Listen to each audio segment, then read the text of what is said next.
Selamat datang kembali di pembahasan kita. Jadi Anda baru aja keluar ruangan presentasi nih. Mungkin jantung masih deg-degan ya habis paparan ide baru. Pertanyaannya sekarang, apa sih yang terjadi setelah momen penting itu? Mau dapat lampu hijau atau enggak? Ternyata kerjaan kita belum selesai loh. Hari ini kita mau coba bedah nih langkah-langkah krusial pasca presentasi. Kita pakai panduan dari Harvard Business Review sebagai acuan. Fokusnya gimana kita navigasi momen ini apapun hasilnya nanti. Oke, langsung aja kita mulai ya. Pertama nih, gimana kalau jawabannya ternyata tidak? Pasti rasanya agak gimana gitu ya. Tapi panduan HBR ini mengingatkan, ini tuh jarang banget soal personal ke ide Anda. Seringnya ya ini cerminan keputusan strategis perusahaan yang lebih besar. Mungkin soal alokasi sumber daya. Betul sekali. Dan perlu diingat juga ya, tujuan utama proposal bisnis itu kan sebetulnya bukan cuma ngejar ria ya, tapi lebih ke ngasih info ke pimpinan biar mereka bisa bikin keputusan terbaik. Jadi, kalaupun dapat tidak, tugas kita selanjutnya adalah paham kenapanya. Nah, tantangannya gimana cara dapat feedback yang beneran jujur, bukan sekedar basa-basi diplomatis. Wah, iya juga ya. Mungkin kuncinya kita tunjukkan kalau kita terima keputusannya dan pengen belajar aja buat ke depan, bukan mau debat gitu. Terus, mari kita lihat skenario spesifik dari HBR. Misalnya alasannya, wah, ini belum jadi prioritas sekarang. Gimana tuh responsnya? Nah, jangan cuma diterima pasrah. Coba deh tanya balik, kira-kira apa ya yang bisa bikin ini jadi prioritas gitu. Atau kalau memungkinkan tawarkan aja, gimana kalau kita coba proyek percontohan kecil dulu. Ini cara pinter buat nunjukin potensi tanpa minta komitmen gede di awal. Oke, masuk akal. Terus kalau kendalanya, sumber dayanya nggak cukup nih. Kayaknya ini alasan paling sering didengar ya. Iya, betul banget. Nah, nasihat di sini agak menarik nih. Jangan langsung buang proposalnya, simpen baik-baik. Di artikel itu ada contoh menarik dari GE loh. Jadi, pernah ada dana tambahan muncul gitu aja di tengah tahun, proposal yang udah matang dan siap bisa langsung diajukan lagi. Jadi kayak penggerak pertama gitu, dapat keuntungan. Wah, oke. Jadi disimpan aja ya, siapa tahu ada rezeki nomplok.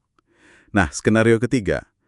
Ini nggak sejalan sama strategi baru perusahaan. Kedengarannya kayak udah mentok banget ya ini. Bener nggak sih? Justru ini bisa jadi peluang tersembunyi loh. Coba dipikirin lagi deh. Bisa nggak idenya diadaptasi biar nyambung atau malah bisa mempercepat arah strategi baru itu? Misalnya, fokus perusahaan geser dari pasar A ke pasar B. Bisa nggak inisiatif Anda diterapin di pasar B? Pimpinan itu biasanya lagi nyari proyek konkret buat dukung strategi baru. Nah, ide Anda yang udah disesuaikan bisa jadi solusi cepat buat mereka. Menarik. Oke, itu tadi kalau sisi tidaknya ya. Sekarang kita pindah ke kabar baiknya. Anda dapat iya? Selamat ya. Tapi, ini bukan berarti udah selesai semua kan? Malah baru mulai ya. Sama sekali bukan garis finish. Ini justru garis start buat kerja keras berikutnya, yaitu implementasi. Hal pertama yang krusial banget itu pahami detail persetujuannya. Ada syaratnya nggak? Ada batasan, penyesuaian.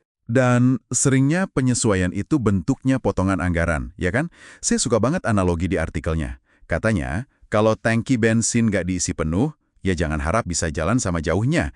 Artinya, ekspektasi hasilnya perlu diatur ulang secara realistis kalau memang sumber dayanya dikurangi.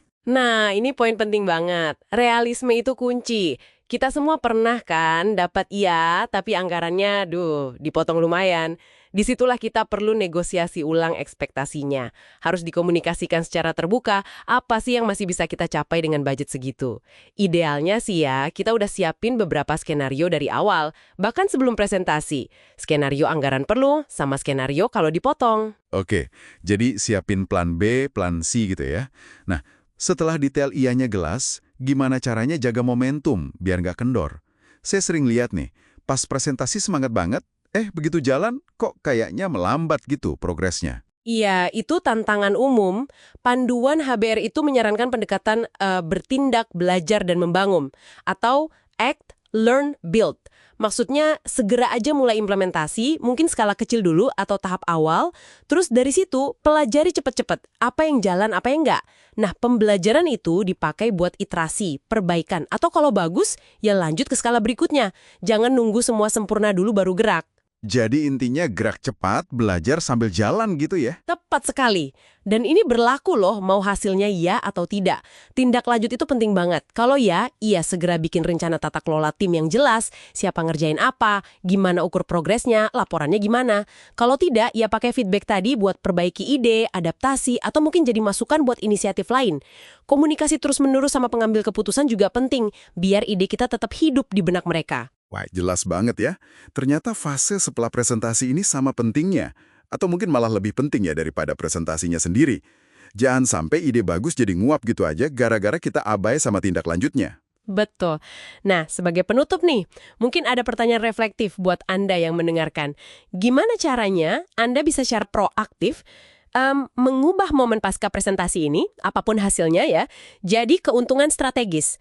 Bukan cuma buat ide itu aja, tapi juga buat pembelajaran pribadi Anda dan kontribusi jangka panjang Anda buat organisasi ke depan. Pertanyaan yang bagus untuk direnungkan.